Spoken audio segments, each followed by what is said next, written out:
Your brain is lying to you right now. That embarrassing thing you did in high school probably didn't happen the way you think it did. That amazing vacation from last summer? Your mind made up half of those details. And that fight you had with your best friend where you were absolutely, completely right? Yeah, you probably weren't. So here's the thing. We walk around every single day trusting our memories like they're some kind of ultimate truth. We make decisions based on what we think happened. We judge people based on what we remember them doing. We build our entire sense of who we are on stories we tell ourselves about our past. But what if I told you that your memory is about as reliable as a drunk witness at a crime scene? What if everything you think you know about your own life is just a story your brain keeps rewriting? I'm going to show you exactly how your brain has been messing with your head your entire life, and by the end of this, you're going to question every single memory you have. But don't worry, that's actually a good thing, because once you understand how memory really works, you'll finally understand why you are the way you are, why people drive you crazy, and why you can't seem to let go of certain things that happened years ago. Let's start with something simple. Close your eyes for a second and think about your 10th birthday party. Can you see it? The cake, the people, maybe some presents. Now let me ask you this. How much of what you're seeing right now actually happened? Because here's the brutal truth.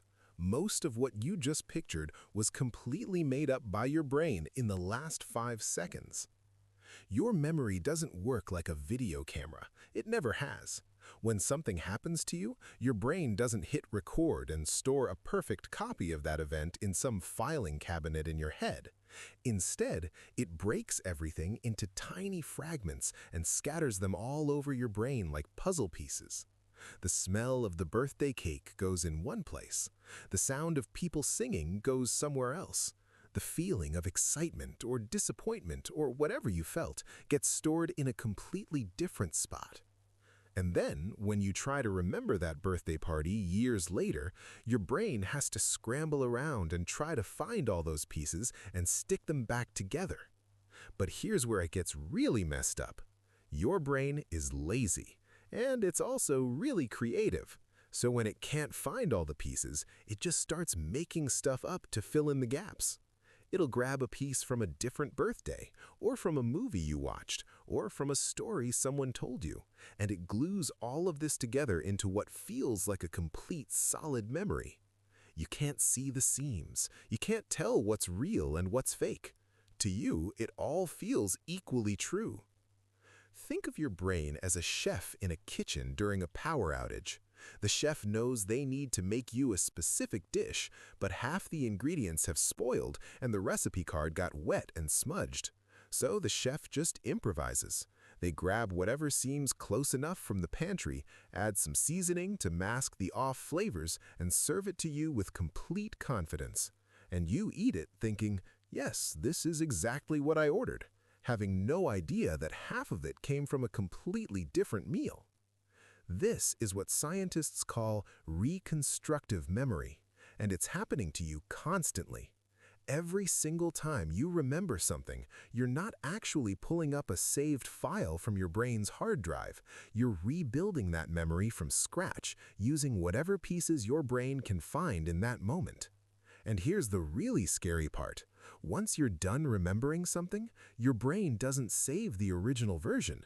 It saves the new version you just created, the one with all the edits and additions and mistakes. It's exactly like opening up a document, changing a few sentences, and hitting save over the original file. The original is gone forever. And if you keep doing this over and over again, after a few years, that document is going to look completely different from what you started with. The same thing happens with your memories. Every time you think about something from your past, you're changing it slightly. And after doing this hundreds or thousands of times over the course of your life, the memory you have now might have almost nothing to do with what actually happened. Think about how insane that is. The thing we use to define ourselves, to understand who we are, to make sense of our lives, is constantly changing. You're basically rewriting your own history without even knowing it. And the person you think you are is based on a story that's at least partly fictional. But wait, because this gets even weirder when we talk about the memories you care about most, the ones that feel absolutely bulletproof. Now, you might be thinking, okay, maybe this is true for small, unimportant memories, but surely the big stuff is different, right? The really important moments in your life, the ones that shaped you, those have to be accurate. Those memories are crystal clear. You can see every detail. You can feel exactly how you felt. Those are real. Wrong. In fact, it's the exact opposite. The memories you care about the most, the ones you thought about over and over, are actually the most corrupted. Because every time you've remembered them, you've changed them. The more important a memory is to you, the more times you've accessed it, and the more times you've accidentally edited it. Scientists have a name for these super vivid, super important memories. They call them flashbulb memories. These are the ones where you remember exactly where you were and what you were doing when something major happened, like a national tragedy, or the day you got married, or the moment you found out your parent died. These memories feel different. They feel more real, more solid, more trustworthy than regular memories. But they're not. They're just as messed up as everything else. There's this famous study that proves this. Researchers talked to a bunch of college students the day after a huge national disaster. They asked them very specific questions. Where were you when you heard the news? Who were you with? What were you wearing? How did you find out? The students wrote down their answers.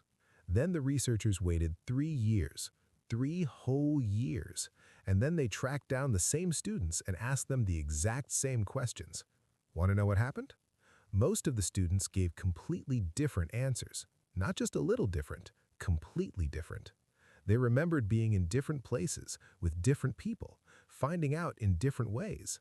Their flashbulb memories, the ones that felt absolutely certain and unchangeable, had completely transformed. But here's the part that really messed me up when I first learned about it. When the researchers showed these students their own handwritten answers from 3 years earlier, the students didn't believe them. They looked at their own handwriting, their own words, written the day after the event, and they said things like, "I know that's my handwriting, but that's not what happened. I remember it clearly. I was in my dorm room. This must be wrong." Their brains had rewritten history so convincingly that they trusted their false memory over physical evidence they had created themselves. That's how powerful this is. Your brain can make you believe something so strongly that you'll reject proof that you're wrong. I have to admit something here.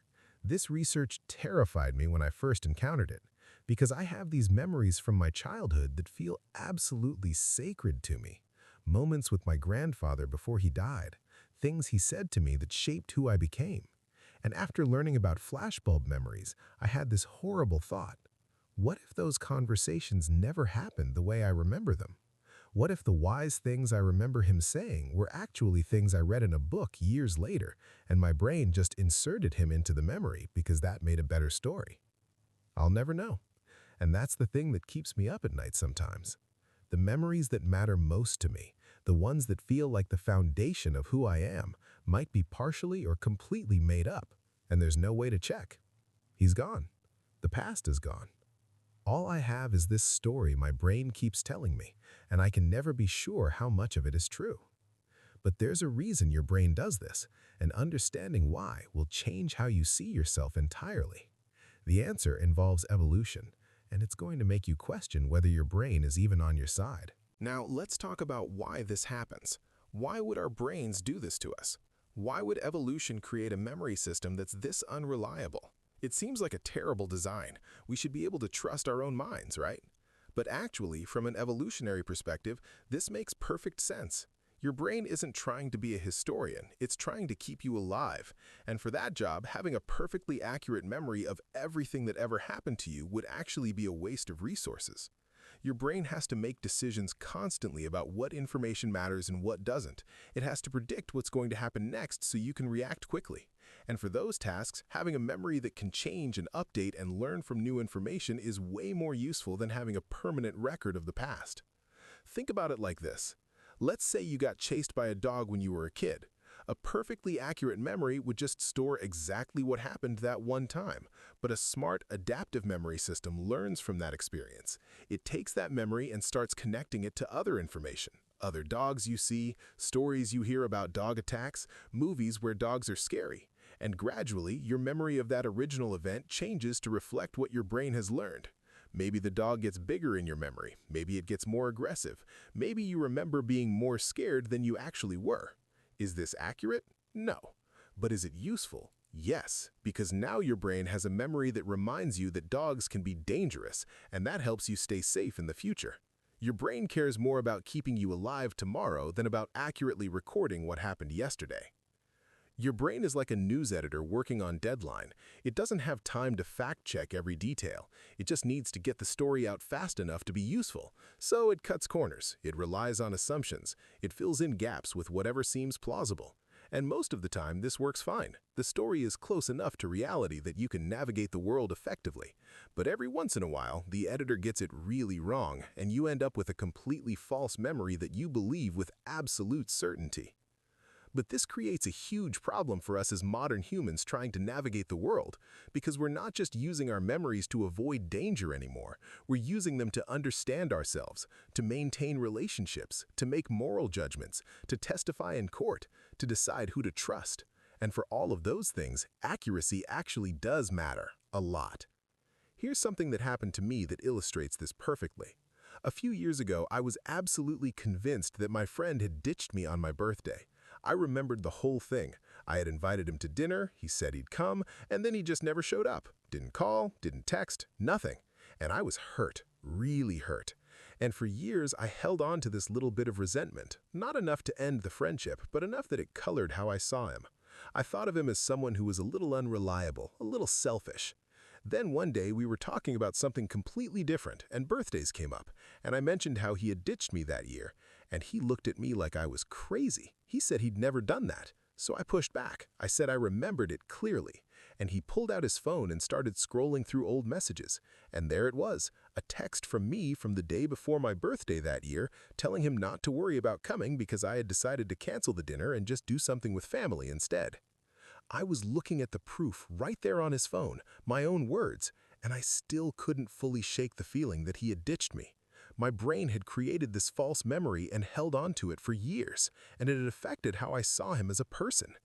And the scary thing is, if he hadn't kept those old messages, I would have gone the rest of my life believing something about him that was completely untrue. How many other relationships in my life are built on false memories like that? How many grudges am I holding based on things that never actually happened?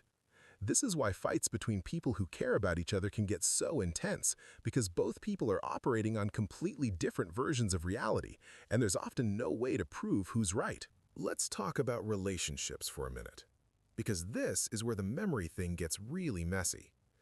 Think about the last big fight you had with someone you care about. Maybe it was your partner, or your parent, or your best friend. And in that fight, you were arguing about something that happened in the past. You said they did something, they said they didn't, or you said you never said something, they swore you did. In that moment, both of you were absolutely convinced you were right. You could remember it so clearly.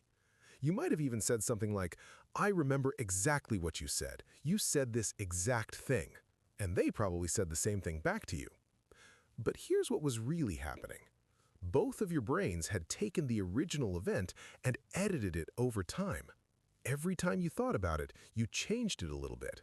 And here's the really tricky part. You probably changed it in a way that made you look better and them look worse. Because that's what our brains do. They protect our sense of self. They help us feel like we're the good guy in our own story. So by the time you got into that fight, both of you were remembering versions of the event that had been edited to support your own perspective.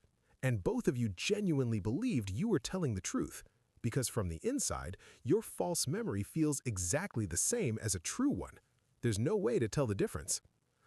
Your brain is constantly spinning your memories to make you the hero. It's like having a personal PR agent living inside your head.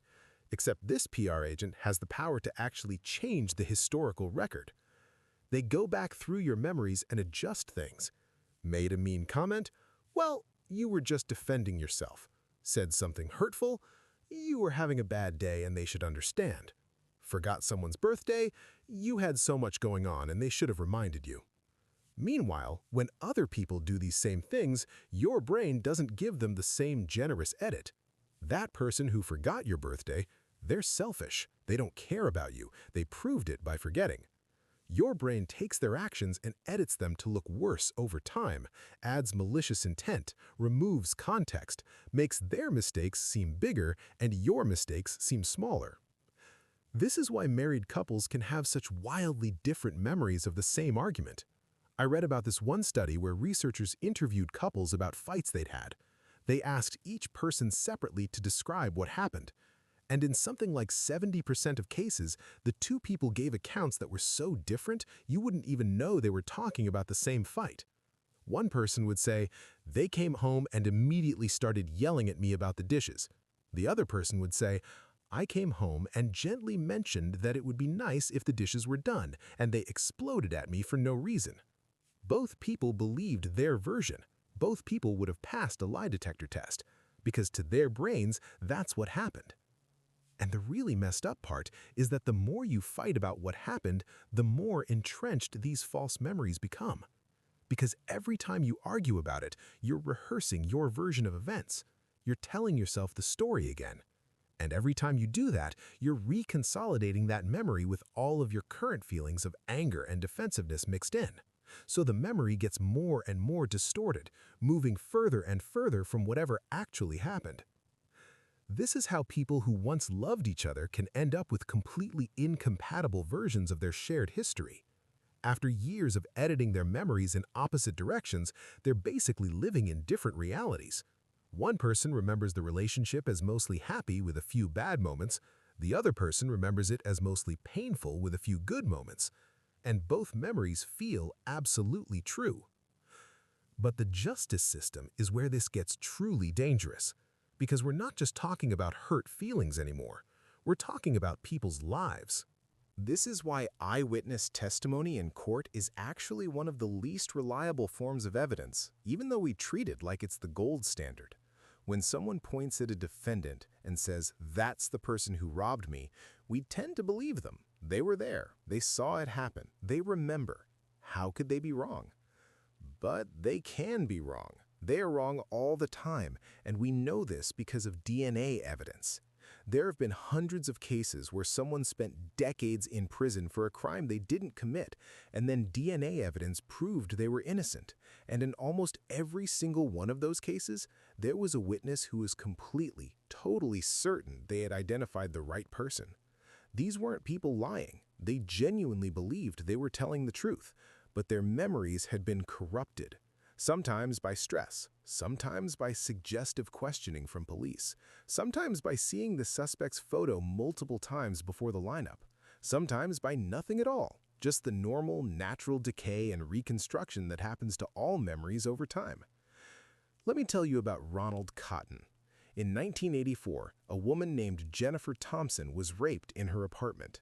During the attack, she made a deliberate effort to memorize her attacker's face, thinking that if she survived, she would be able to identify him. After the attack, she worked with police to create a composite sketch. Then she picked Ronald Cotton out of a photo lineup.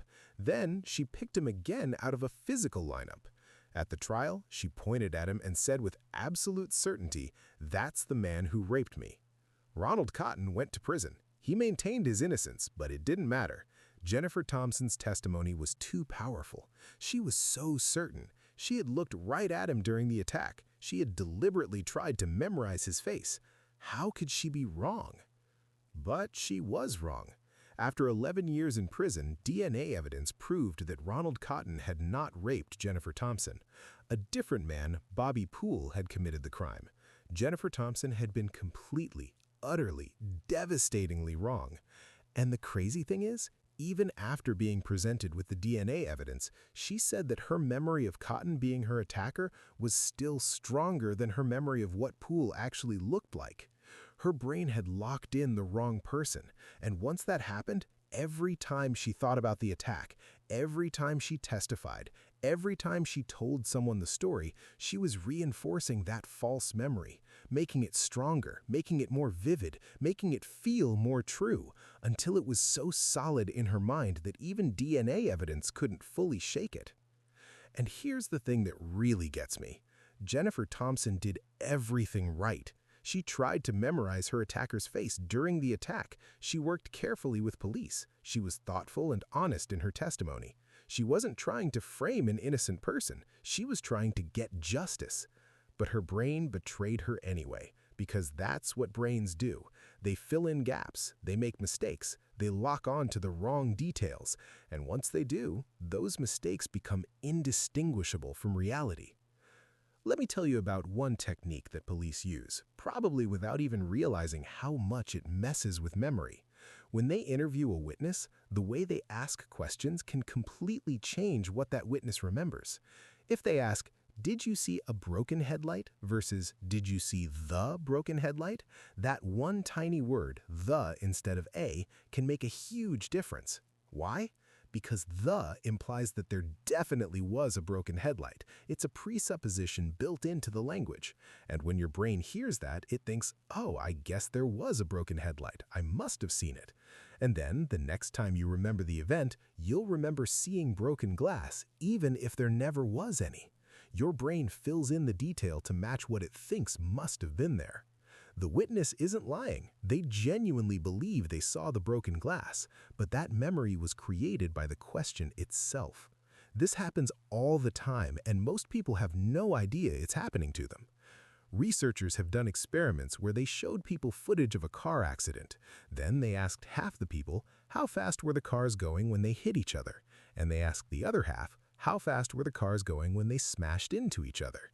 Just that one word difference, hit versus smashed, and the people who heard smashed estimated that the cars were going significantly faster, not just by a little bit, by a lot.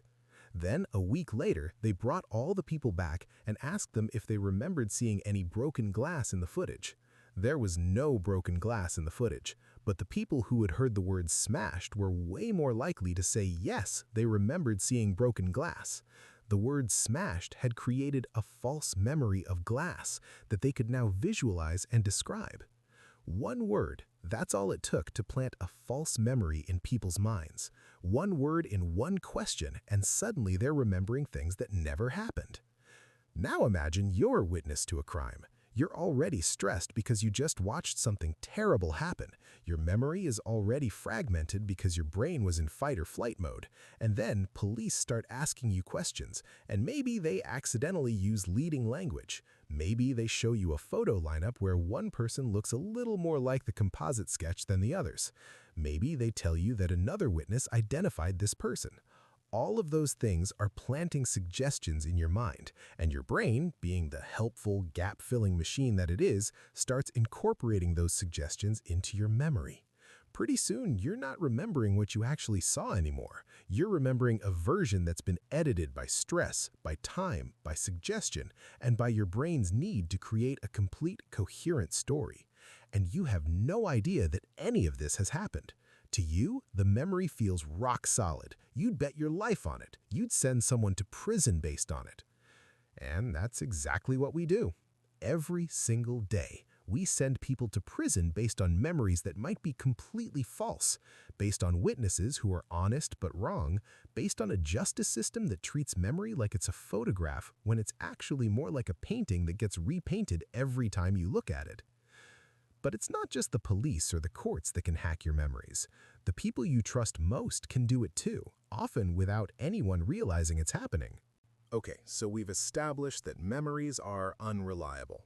They change over time, they can be influenced by other people, they can be corrupted by stress or suggestion, or just by the normal process of remembering them over and over. That's all pretty unsettling. But now I want to talk about something even weirder. What happens when groups of people all remember the same thing wrong? This is called the Mandela Effect, named after the fact that a bunch of people remember Nelson Mandela dying in prison in the 1980s, even though he actually died in 2013. And it's not just a few confused people. It's thousands, maybe millions of people who have this same false memory. Some people even claim to remember watching his funeral on TV, seeing news coverage, hearing people talk about it. But it never happened. He lived for decades after getting out of prison. Or think about the Berenstain Bears. You know, those kids' books about the family of bears? Huge numbers of people remember it being spelled Berenstain with an E-I-N, but it's actually Berenstain with an A-I-N. It always has been. Go look it up. Check an old book. It's Berenstain. But people are so convinced it used to be Berenstain that there are entire conspiracy theories about how we must have shifted into an alternate universe where the spelling is different. Or here's another one. In Star Wars, everyone remembers Darth Vader saying, "Luke, I am your father." It's one of the most quoted lines in movie history. Except he never says that. What he actually says is, "No, I am your father." Go watch the scene. Seriously, go watch it right now if you don't believe me. He never says Luke. So what's going on here? How can thousands or millions of people all remember the same thing wrong? Part of it is that our memories are social. We don't just remember things based on our own experiences, we also remember things based on what other people tell us. If you hear enough people say that the line is, "Luke, I am your father," your brain starts to think, well, maybe my memory is a little fuzzy, but all these people seem really sure, so probably that's right. And then the next time you remember it the way everyone else does. We're literally crowdsourcing our memories. We're letting other people's false memories overwrite our own uncertain recollections. And once enough people are remembering it the same wrong way, that becomes the real memory in our collective consciousness. Imagine your memory as a Wikipedia page. Anyone can edit it. Your mom tells you a story about when you were 3, and suddenly that's in the article, even though you have no actual memory of it. You see a photo from a family vacation, and your brain adds paragraphs of sensory details that never existed in your original experience. You watch a movie that's similar to something that happened to you, and scenes from the movie get spliced into your personal history. Every conversation, every photo, every similar experience is another editor making changes to your Wikipedia page. And you never see the revision history. You just see the current version and assume it's always been that way. This also happens with family memories. You sit around at Thanksgiving and someone tells a story about that crazy thing that happened on vacation 10 years ago. Everyone laughs. And then the next year, someone tells the story again, but with a few extra details. And then the year after that, someone adds something else. And pretty soon, the story that everyone remembers and repeats has almost nothing to do with what actually happened. But everyone believes it because everyone else remembers it that way. I've seen this happen in my own family. There's this story about my uncle that gets told at every family gathering. According to the story, he once got so drunk at a wedding that he fell asleep in the coat check and woke up 3 hours later after everyone had left. It's a funny story. Everyone remembers it. Everyone has details to add. Oh yeah, and remember how he had lipstick on his collar? And wasn't he wearing 2 different shoes when they found him? But here's the thing. A few years ago, I was looking through old family photos, and I found pictures from that wedding, and my uncle is in tons of them, clearly not passed out in a coat check. He's dancing, he's at the dinner table, he's in the group photo at the end of the night. The story is completely made up. Or at the very least, it happened to someone else at a different wedding and somehow got attached to my uncle over the years of retelling. When I pointed this out to my family, nobody believed me. No, that definitely happened. I remember hearing about it the next day. Those photos must be from a different wedding. They couldn't accept that this story that had become part of our family lore was false. It was too embedded. It had been rehearsed too many times. It felt too true. And that's the power of social memory. Once a story gets repeated enough times by enough people, it becomes real. Not factually real, but real in the sense that it shapes how we see ourselves and each other. That false story about my uncle has affected how the family sees him. He's the fun uncle who used to be kind of wild. And he's internalized it too. He tells the story himself now. He's made it part of his identity, even though it never happened. But wait until you hear about what this means for photos, because the thing you think preserves your memories might actually be destroying them. Now let's talk about photos for a second, because this is where things get really weird. We think of photos as objective records of the past, and in a way they are. The photo shows what actually existed in front of the camera at that moment. But here's the problem. Looking at old photos actually corrupts your memories. When you look at a photo of yourself as a kid, your brain doesn't just see the photo. It starts to construct a memory around the photo. It imagines what it must have been like to be standing there, what the weather was like, what people said, how you felt. And after you've looked at the photo enough times, your brain doesn't distinguish between the actual memory of being there and the constructed memory based on the photo. They blend together. So now when you remember that day, you're not actually remembering the day, you're remembering the photo plus a bunch of stuff your brain made up. I have this really vivid memory of being at the beach when I was about 4 years old. I can see the waves, feel the sand, smell the sunscreen. I remember my dad picking me up and spinning me around while I squealed. I remember the exact color of my swimsuit, this bright yellow with little red fish on it. I remember being scared of the waves at first, and then brave enough to let them wash over my feet. It feels so real, so complete, so absolutely true. But I've seen the photos from that day dozens of times, and I've started to realize that most of what I remember is actually just my brain building a memory around those photos. I probably don't actually remember the day at all. I was too young. But I've looked at the pictures so many times that my brain has created a false memory that feels completely real. Here's how I know. In my remembery, I can see myself from the outside.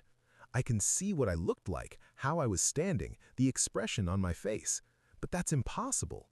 When you're actually experiencing something, you see it from your own perspective, from behind your own eyes.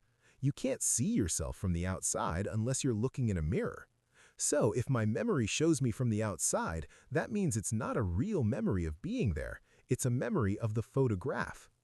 But my brain has taken that third-person view from the photo and built a whole first-person experience around it. It's added in how the sand felt under my feet, even though there's no way I actually remember that. It's added the smell of sunscreen, even though smell isn't captured in photographs. It's created dialogue, emotions, sensations. It's built an entire experience out of a two-dimensional image. And this happens to everyone. Most of your early childhood memories are probably based on photos and stories you've been told, not on actual memories of being there. But you can't tell the difference. Your brain has taken those second-hand sources and turned them into what feels like first-hand experience. Think about it this way. Your memory is like a tree, and photographs are like stakes driven into the ground. The stakes hold the tree in place, but they also prevent it from growing naturally. Every time you look at a photo, you're reinforcing one specific image, one specific moment, and your brain starts to build all of its memories around that stake. The parts of the experience that aren't in the photo start to fade away because you never rehearse them, and the parts that are in the photo get exaggerated and added to and embellished. So even photos, which seem like they should help us remember accurately, can actually make the problem worse. They give us false confidence in memories that might be mostly fictional. They anchor our memories to specific images, and we lose the fullness of the actual experience. We end up remembering the photograph rather than the event. And now, in the age of smartphones where everyone takes hundreds of photos of everything, we're making this problem even worse. We're experiencing less and documenting more.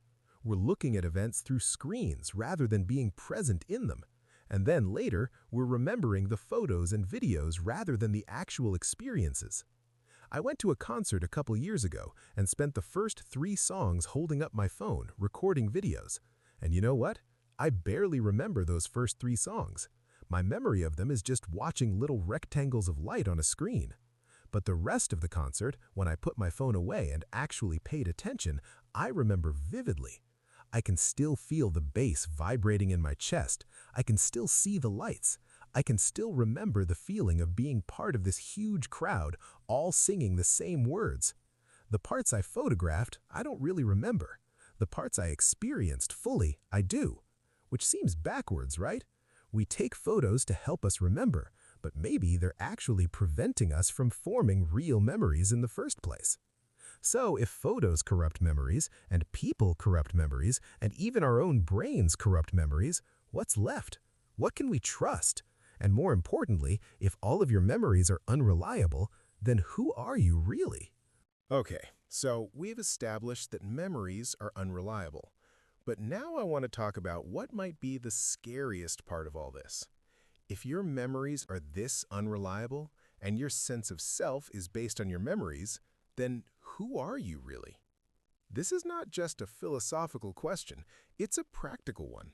Because the story you tell yourself about who you are determines how you live your life. If you remember yourself as someone who always gets rejected, you're going to approach relationships differently than if you remember yourself as someone who people generally like. If you remember childhood as traumatic, you're going to carry that differently than if you remember it as happy. But what if those memories are wrong? What if your brain has been editing them to create a narrative that isn't accurate? What if you've been living according to a story about yourself that's partly or mostly fictional? The scary thing is, you might be. We all might be. We're all walking around with stories about who we are, and those stories are based on memories that have been reconstructed and edited countless times. We're making life decisions based on a past that might not have happened the way we think it did. Your identity is like a novel that keeps getting rewritten. You're not reading the original manuscript, you're reading the 15th draft, and each draft was written by a slightly different author who had different goals and different biases. The character in Chapter 1 of the original draft might have been motivated by completely different things than the character in Chapter 1 of the version you're reading now, but you don't have access to the original. All you have is the current version, and you assume that's how the story has always been. I think about this a lot with my own life. I've always thought of myself as someone who was painfully shy as a kid. That's part of my identity. It's part of the story I tell about where I came from and how I've grown. I remember being terrified to talk to other kids. I remember hiding behind my mom's leg at social events. I remember feeling different and alone. But is that actually true? Or have I taken a few isolated memories of feeling shy and expanded them into a whole personality trait? Maybe I was a normal kid who sometimes felt shy and sometimes felt confident, but I've edited the memories to emphasize the shy parts because that fits the narrative I want to tell about overcoming adversity. Maybe I'm not the kid who was shy but learned to be confident. Maybe I'm just a person who sometimes feels one way and sometimes feels another, and the story I've built is more dramatic and meaningful than reality actually was. I'll never know. There's no way to go back and check. My parents have their own memories of what I was like as a kid, but their memories are just as corrupted as mine. They've been editing their memories of me to fit their own narratives about what kind of parents they were and what kind of child they raised. So we're all just walking around with these stories about ourselves that we can never verify, and we're making huge life decisions based on them. I can't do that because I'm not that kind of person. But how do you know what kind of person you are if all of your evidence comes from memories that might be false? Here's something that really bothers me. Your current emotional state affects how you remember the past. If you're depressed right now, your brain will dig up more negative memories and make them feel more intense. If you're happy, it'll do the opposite. So, depending on how you feel today, you might remember your childhood as either mostly happy or mostly sad. The facts of what happened don't change, but your emotional memory of it does. This means you're constantly rewriting your identity to match your current mood. When you're feeling good about yourself, you remember times when you were brave and smart and kind. When you're feeling bad about yourself, you remember times when you screwed up or got rejected or hurt someone. Neither version is the complete truth. They're both just stories your brain is telling you right now. Studies have shown this. Researchers ask people to rate how happy their childhood was. Then they manipulate the people's mood. Then they ask them to rate their childhood again. And the ratings change significantly based on current mood. If you make someone feel sad, they suddenly remember their childhood as sadder. If you make someone feel happy, their childhood memories get happier. The past literally changes based on the present. So your identity isn't stable. It's not fixed. It's not based on objective truth. It's based on a constantly shifting collection of memories that are being edited by your current emotional state, your current beliefs, your current goals, and your current understanding of yourself. You are not who you were 10 years ago, not just because you've changed and grown, but because your memories of who you were 10 years ago have changed.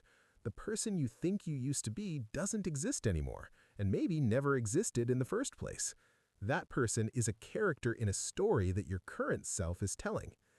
And if that's true, then you're not trapped by your past. You can't be, because your past isn't fixed. But that also means you can't fully trust your understanding of how you got here. The journey you think you've been on might be partly fictional. This is simultaneously terrifying and liberating, and the biological mechanism that makes it all possible is even more disturbing than you might think. Let's get into the actual biology of this for a minute, because understanding how it works on a physical level makes it even more clear how fragile memory really is. When you experience something, your brain has to encode that experience into a memory. It does this using a bunch of different neurochemicals, but the main ones are glutamate and something called protein synthesis.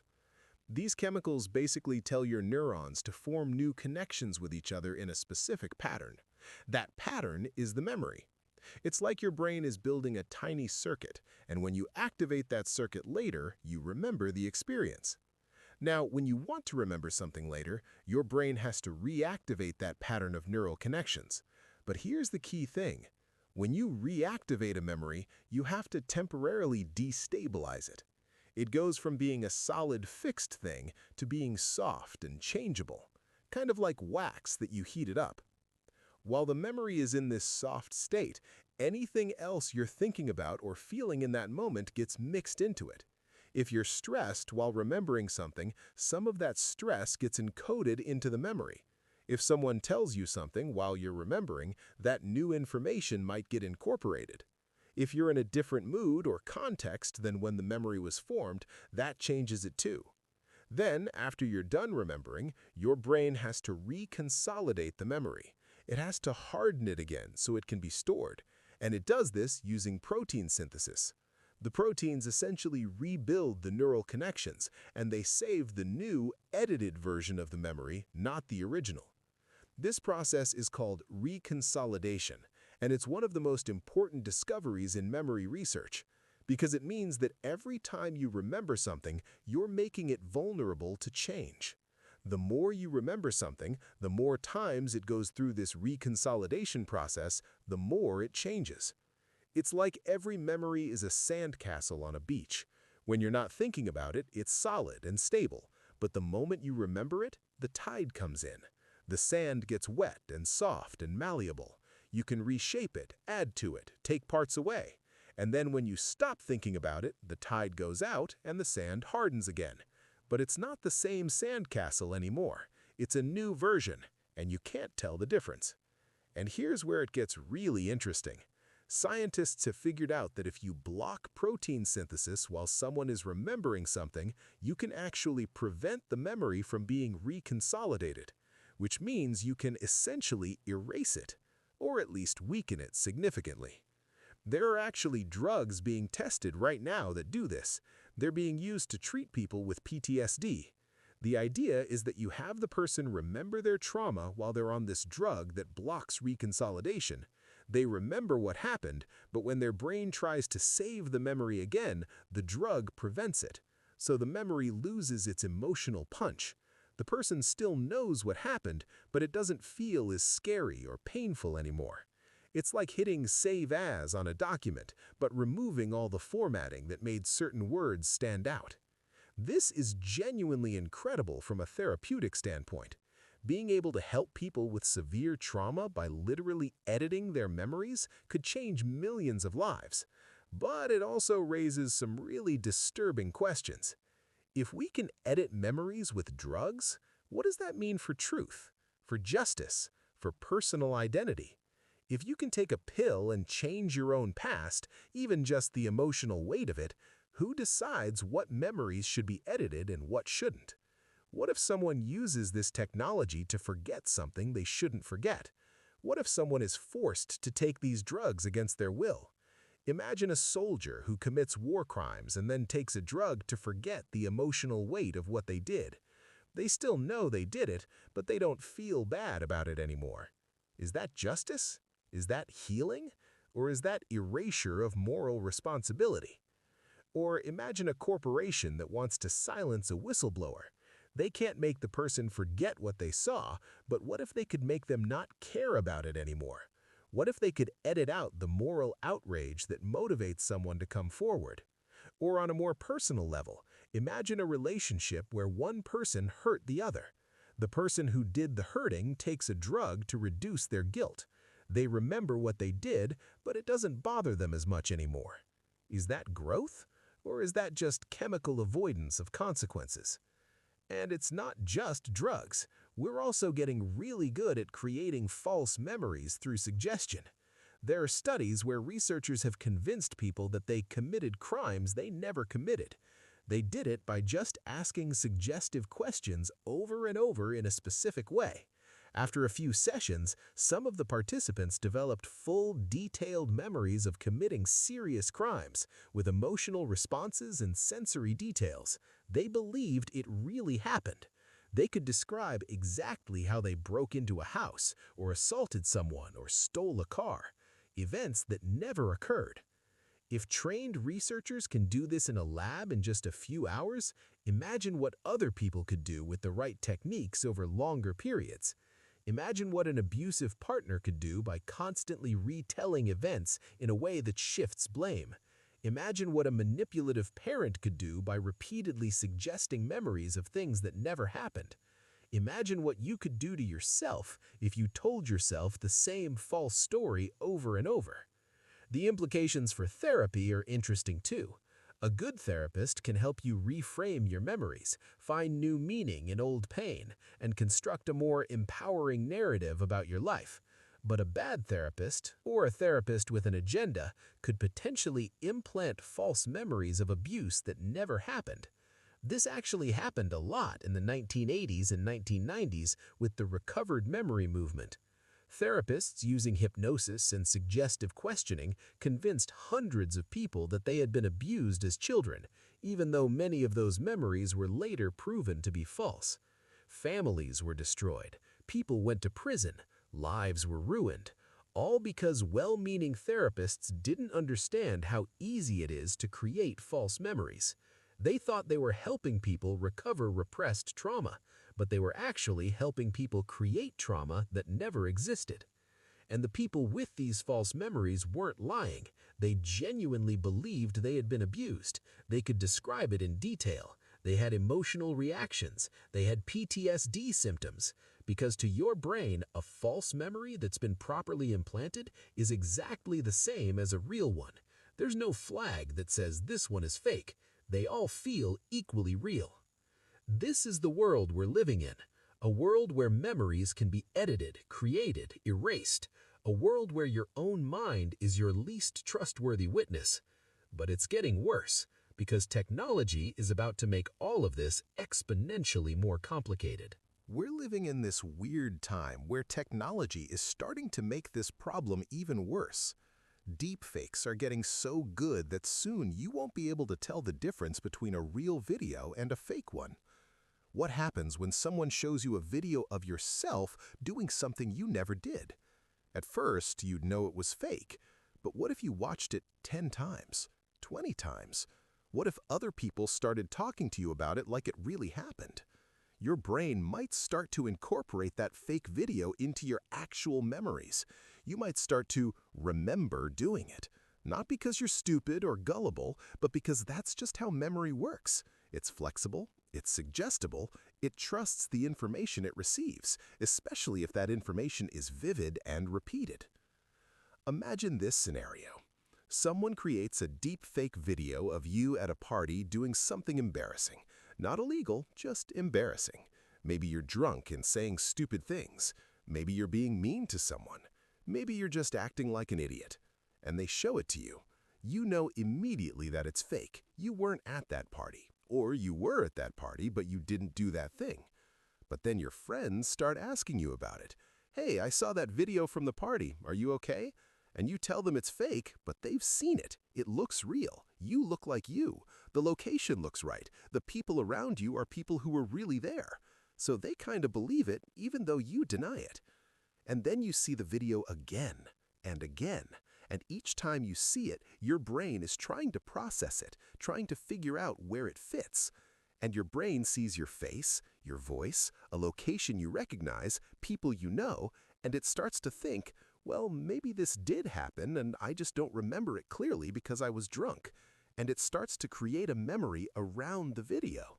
And before you know it, you're not sure anymore. You still think it probably didn't happen, but there's this nagging doubt. And the more you see the video, the more that doubt grows. And maybe 6 months later, someone brings it up, and you find yourself saying, "Oh yeah, that night was embarrassing," even though it never happened. You've internalized a memory of an event that was completely fabricated. This is going to happen. This is going to happen to famous people and regular people, to politicians and regular citizens, to you and me. We're entering a world where the line between what actually happened and what we can be convinced happened is disappearing. And it's not just video. AI can now generate fake photos that are indistinguishable from real ones. AI can generate text messages, emails, social media posts that look exactly like something you would write. Someone could create an entire fake history of interactions between you and another person, and if those fake records were convincing enough and you saw them enough times, you might start to remember conversations that never happened. Think about how this could be used in relationships. An abusive partner could create fake text messages showing that you said things you never said. Show them to you enough times in enough different contexts, and you might start to doubt your own memory. Did I really say that? I don't remember saying it, but here's the proof. Maybe I was having a bad day and I don't remember. Maybe I'm the one misremembering. Or think about how this could be used politically. Create fake videos of a candidate saying terrible things. By the time the video is proven to be fake, millions of people have seen it, and even after it's debunked, some percentage of people who saw it will still have that image in their heads, will still remember that candidate saying those things. Because memory doesn't care about fact-checking. Memory cares about what's vivid and repeated. We're heading toward a future where the line between what actually happened and what we think happened is going to get even blurrier. And most people have no idea this is coming. Most people still think their memory is reliable. Most people still trust their gut feeling about what happened in their past. Most people have no idea how vulnerable they are to having their own history rewritten. But here's what really keeps me up at night. We don't even need deepfakes to do this to ourselves. We're already doing it. Every time we scroll through social media and see curated versions of other people's lives, we're creating false impressions that affect our memories. We remember our own lives as less exciting, less successful, less happy, because we're comparing our reality to everyone else's highlight reel. Every time we read news that confirms our biases and ignore news that challenge them, we're editing our memories of current events to fit a narrative. In 5 years, we'll remember this period not as it actually was, but as we wanted it to be or feared it would be. Every time we tell ourselves a story about why something happened or what something means, we're creating a memory of our own interpretation and losing touch with what actually occurred. We are all living in a hall of mirrors, and we've been in here so long we can't remember which reflections are real and which are illusions. So what do we do? How do we live with this? Because we can't just give up on memory. We need it to function. We need it to have relationships. We need it to have a sense of self. So how do we navigate a world where we can't trust our own minds? So what do we do about all this? How do we live in a world where we can't trust our own minds? First, you have to accept it. You have to accept that your memory is not a video camera. It's more like a creative writer who's constantly revising the same story. It's doing its best, but it's going to make mistakes. It's going to fill in gaps with guesses. It's going to be influenced by your mood and by other people, and by stories you've heard. Once you accept this, you can start to approach your own memories with a little more skepticism. Not in a paranoid way, but in a healthy, realistic way. When you remember something from a long time ago and you're completely sure about the details, take a step back. Ask yourself, am I sure because I actually remember it clearly? Or am I sure because I've told this story so many times that it feels true? Look for external evidence when you can. Old photos, videos, emails, text messages. These aren't perfect either, but they're more reliable than pure memory.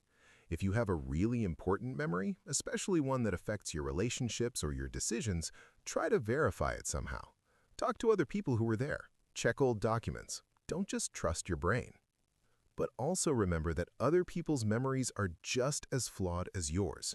So if you ask someone else what happened and their story is different from yours, that doesn't necessarily mean one of you is lying. It might just mean both of your brains have edited the same event in different ways. The truth is probably somewhere in the middle of both versions. Here's a practical technique I've started using. When I catch myself thinking, I'm 100% sure this is what happened, I immediately dial that back to 75%, just as a rule. Because if I'm feeling absolutely certain about a memory, that probably means I've rehearsed it enough times that I've forgotten how uncertain I should be. That feeling of certainty is often a red flag that the memory has been over-consolidated and potentially distorted. This is especially important in relationships. When you're fighting with someone about something that happened in the past, try to remember that you're both operating on faulty equipment. Neither of you has perfect recall. You've both been editing this memory every time you've thought about it, and you've probably both been editing it in ways that make you feel justified and make the other person seem wrong. If you can approach these conflicts with the understanding that both of you were probably wrong about some details, it becomes easier to be compassionate, easier to forgive, easier to let go of old grudges. Because maybe the person you're mad at didn't actually do the thing you remember them doing, at least not exactly that way. And maybe the version of you that they're mad at is also based on a memory that's been distorted over time. I try to practice what I call memory humility. When someone disagrees with me about what happened, instead of immediately insisting that I'm right, I try to say, here's how I remember it, but I know my memory isn't perfect. How do you remember it? And then we can talk about where our memories overlap and where they differ, and maybe get closer to what actually happened, or at least understand why we have different versions. This doesn't mean you have to doubt everything all the time. That would be paralyzing. You can't function if you're constantly questioning every memory. But you can hold your memories a little more loosely. You can acknowledge that you might be wrong. You can be open to new information. You can update your understanding when you find evidence that contradicts your memory. One thing I've started doing is keeping a journal. Not every day, but when something significant happens. I write down what happened and how I felt about it right away, while it's still fresh. Then I can go back later and compare my current memory to what I wrote. And yeah, they're often different, sometimes dramatically different. The journal entry will focus on things I don't remember at all now, and my current memory includes details that I never wrote down because they probably didn't happen. This has been both disturbing and helpful. Disturbing because it shows me how unreliable my memory really is. Helpful because it gives me at least some anchor point closer to the truth. I know the journal entry isn't perfect either. It's still filtered through my perception at the time. But it's better than relying solely on memory that's been reconstructed dozens of times over the years. Another thing you can do is practice metacognition. That just means thinking about your thinking. When you remember something, especially something important, take a moment to ask yourself, how confident am I really? What evidence do I have? Is this based on memory, or is it based on what I've been told, or what I want to be true? Could I be wrong about this? Most of the time, you'll still end up trusting your memory because you don't have any other option, but at least you'll do it with the awareness that you might be wrong. And that awareness can make you more thoughtful in how you talk about the past, how you judge other people, how you make decisions. The really hard part is applying this to your own identity because we're so attached to our stories about ourselves. We need those stories to make sense of who we are. But what if those stories are partly fiction? I think the answer is to hold your identity a little more loosely. Recognize that you're not a fixed thing. You're not the sum of your past experiences, at least not in any concrete way, because your memories of those experiences are constantly changing. You're more like a river than a rock, always moving, always changing, always becoming something new. The person you were 10 years ago doesn't exist anymore, not in any real sense. That person only exists as a set of edited memories in your current brain. And the person you are right now won't exist in 10 years either. Future you will remember current you, but that memory will be edited and changed and filtered through future you's perspective. So you don't have to be defined by your past. You can't be, really, because your past isn't a fixed thing. It's a story you're telling yourself, and you can change that story. Not by lying or making things up, but by choosing to focus on different aspects, by finding different meanings, by updating your understanding as you learn and grow. This is actually the secret to a lot of personal growth. It's not about changing what happened, it's about changing your relationship to what happened. And because your memory is plastic and changeable, you actually can do this. You can rewrite your story in a way that serves you better. But you have to be honest about it. You have to acknowledge that this is what you're doing. Don't pretend that the new story is more accurate than the old one. They're both just stories. But one might be more useful, more compassionate, more empowering than the other. I've done this in my own life. That story I told myself about being a shy kid, I've started questioning it. Maybe I wasn't as shy as I remember. Maybe I'm emphasizing those memories because they make my current confidence feel like more of an achievement. Maybe the real story is that I was just a normal kid with normal insecurities who grew up and gained normal adult confidence. That's not as dramatic, it doesn't make as good a story, but it might be closer to the truth. And you know what? Once I started questioning that narrative, I felt lighter. I stopped carrying around this identity of the kid who had to overcome crippling shyness.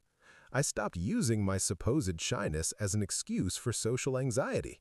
I stopped giving myself credit for being brave every time I had a normal social interaction. I just started being a person who sometimes feels confident and sometimes doesn't, like everyone else. That's more honest, that's more accurate, that's more useful. The story I was telling myself before made me feel special, but it also made me feel limited, like I had this fundamental flaw that I was constantly battling. The new story, the simpler story, the less dramatic story, actually gives me more freedom. This is actually the secret to a lot of personal growth. It's not about changing what happened, it's about changing how you remember it and what it means. They help you build a new narrative that's more useful, more compassionate, more empowering. And because your brain is constantly rewriting your memories anyway, this actually works. You can literally change your past by changing how you remember it. But there are limits to this. You can't just decide that trauma didn't happen and expect to heal. You can't gaslight yourself into a false sense of well-being. The goal isn't to create a pleasant fiction. The goal is to find a more accurate, more complete, more balanced understanding of your past. Because here's the thing, your negative memories are probably exaggerated, but your positive memories are probably exaggerated too. Your memories of how bad things were are inflated by your current fears and insecurities, but your memories of how good things were are inflated by nostalgia and selective attention. The truth is probably somewhere in the middle, more complex and more ordinary than either extreme. Most childhoods aren't purely traumatic or purely idyllic, they're a mix. Most relationships aren't entirely good or entirely bad, they're complicated. Most versions of yourself from the past weren't as terrible or as wonderful as you remember. They were just people trying their best with what they knew at the time. So when you rewrite your story, don't just swap one extreme for another. Look for the complexity. Look for the nuance. Look for the parts that don't fit the narrative you've been telling. Those are probably the most accurate parts, because they're the ones that haven't been edited to fit a simple story. I think a lot about how this applies to forgiveness. When someone hurts you, you remember it, and every time you remember it, you might be making it worse. You might be adding details, making their intentions seem more malicious, making your pain seem bigger. And after a while, you're not even angry at the person for what they actually did anymore. You're angry at them for what you now remember them doing, which might be much worse than reality. Understanding this doesn't mean you have to forgive everyone for everything. Some things are unforgivable. Some hurt is real and justified and shouldn't be minimized. But it does mean that when you're holding a grudge, you should at least consider the possibility that the person you're angry at might not be the same person in your memory. Your brain has been editing them, probably making them worse, every time you've thought about what they did. And the same thing is true in reverse. When you feel guilty about something you did, you might be remembering it as worse than it actually was. Your brain might be editing the memory to make you seem more culpable, more cruel, more messed up than you really were. The person you're beating yourself up about might not even exist anymore, except in your constantly revised memories. This is why it's so hard to let go of old stuff. We think we're holding on to the truth of what happened, but we're actually holding on to stories that our brains have been rewriting for years. We're haunted by ghosts that we ourselves created. So maybe the way forward is to acknowledge the ghosts for what they are: memories, stories, reconstructions. Not truth, but our best attempt at truth, filtered through everything we've experienced since. You can honor your memories without being enslaved by them. You can acknowledge that something hurt without letting that hurt define you forever. You can remember that you made mistakes without believing that those mistakes are who you are. Because you're not your memories. You're what you do right now with the stories your brain is currently telling you. Here's the final thing I want to say, and it's probably the most important. We spend so much time worrying about the past and trying to remember it correctly. We get into fights about it, we hold grudges about it, we define ourselves by it. But the past is gone. It doesn't exist anymore except in our heads. And in our heads, it's constantly changing. The only real moment is right now. The only version of you that actually exists is the one experiencing this moment right now. Everything else is just memories, and memories are stories, and stories can be rewritten. This doesn't mean the past doesn't matter. Of course it matters. It shaped who you are. But it shaped you in ways that are much more complex and indirect than you probably think. Your memories of the past are not the same as the past itself. They're an interpretation of the past, filtered through everything you've experienced since then, filtered through your current mood, filtered through the stories you've been told and the beliefs you hold and the person you want to be. So yes, your brain is lying to you, but it's not doing it to hurt you. It's doing it to help you make sense of things, to help you learn, to help you survive, to help you grow. Your brain is trying to give you a useful story, not an accurate one. Because in the wild, in the environment where human brains evolved, useful was more important than accurate. The question is, what are you going to do with that story? Are you going to treat it as absolute truth and let it control your life? Or are you going to recognize it for what it is, a constantly evolving narrative that you have some power to shape? I hope you choose the second option, because once you realize that your past is flexible, that your identity is not fixed, that your memories are just stories, you become free. Free to change, free to grow, free to become someone new, free to forgive, free to let go, free to start over. The person you think you are is based on a past that's at least partly fictional, which means you have permission to be someone different. You're not trapped by your history. You never were, because your history is just a story, and stories can always be rewritten. So stop letting old memories control you. Stop holding grudges based on events that might not have happened the way you think. Stop defining yourself by a past that your brain has been editing behind your back for years. Start fresh. Start now. Be the person you want to be right now, not the person you think your past requires you to be. Your memory is a mirage. It always has been, but that's okay, because you don't need a perfect memory to live a good life. You just need to understand what memory actually is and work within those limitations.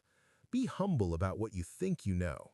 Be compassionate toward others whose memories differ from yours. Be willing to change your story as you learn and grow. The truth is, we're all just making this up as we go along. Our brains are creating narratives to help us navigate reality, and those narratives are imperfect and constantly changing. But that's the human condition. That's what it means to be conscious, to be alive, to be trying to make sense of this weird, complicated world. We're all walking through a hall of mirrors, trying to figure out which reflections are real. And the answer is that maybe none of them are real. Maybe they're all distortions. But they're our distortions. They're the stories we tell ourselves to make sense of the chaos. And as long as we hold those stories loosely, as long as we remain open to the possibility that we might be wrong, as long as we treat ourselves and others with compassion and humility, we'll be okay. You are not your memories. You are what you choose to do right now, in this moment, with the story your brain is currently telling you. And that gives you way more power than you probably realized you had. The past is not a prison. It's not even real, not in the way you think it is. It's a story that's being rewritten constantly, and you have more say in how that story goes than you ever imagined. So use that power wisely. Rewrite your story in a way that makes you kinder, more compassionate, more brave, more free. Not by lying to yourself, but by choosing to focus on the truth that serves you and the world better. Your brain has been editing your past your whole life.